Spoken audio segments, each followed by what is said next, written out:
আর্থিক সংকটের কারণে দীর্ঘদিন ধরে চিকিৎসা করাতে না পারা পরিযায়ী শ্রমিক দেবেন বাড়ুইয়ে জীবনের নতুন আশার আলো জ্বালল মালদা মেডিকেল কলেজ ও হাসপাতাল। হবিবপুর ব্লকের বাহাদুরপুর নন্দগড় গ্রামের বাসিন্দা দেবেন গত 5 বছর ধরে হাঁটুর তীব্র যন্ত্রণায় ভুগছিলেন। হায়দ্রাবাদে শ্রমিকের কাজে থাকাকালীন তার বাঁ পায়ের হাঁটুতে সমস্যা দেখা দেয়।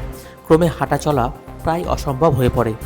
বিভিন্ন চিকিৎসকের পরামর্শে অস্ত্রোপচারের কথা জানালেও প্রায় 2 লক্ষ টাকার খরচ জোগাড় করতে না পারায় তা সম্ভব হয়নি। অবশেষে 7 দিন আগে মালদা মেডিকেল কলেজ ও হাসপাতালে এসে অর্থোপেডিক বিভাগে চিকিৎসা করান তিনি। চিকিৎসকরা বিনামূল্যে অস্ত্রোপচারের সিদ্ধান্ত নেন। মঙ্গলবার হাসপাতালের অর্থোপেডিক বিভাগের 4 জন চিকিৎসকের একটি দল প্রায় 2 ঘন্টার চেষ্টায় সফলভাবে তার হাঁটু প্রতিস্থাপন করেন।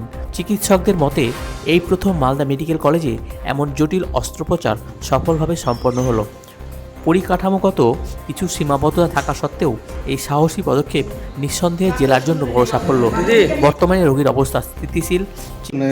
আজকে একটা একটু আনন্দের বিষয় আজকে যে আমাদের এখানে একটি টোটাল নি রিপ্লেসমেন্ট অপারেশন হয়েছে হাঁটুতে হয়েছে, এবং একটা আমাদের বিভাগীয় প্রধান এবং তার টিম অর্থোপেডিক ডিপার্টমেন্টের সবাই মিলে আজকে একটি অপারেশন হয়েছে।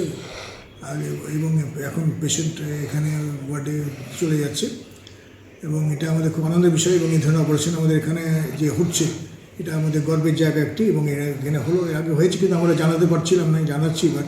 এবং সম্পূর্ণভাবে বিনামূল্যে বিনা পয়সায় এই যে এত ট্রিটমেন্ট, তার ইমপ্লান্ট আছে, ইমপ্লান্ট দেওয়া হয়েছে, সবই আমাদের হসপিটাল থেকে দেওয়া হয়েছে।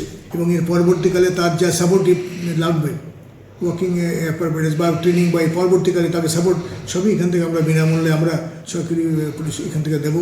এবং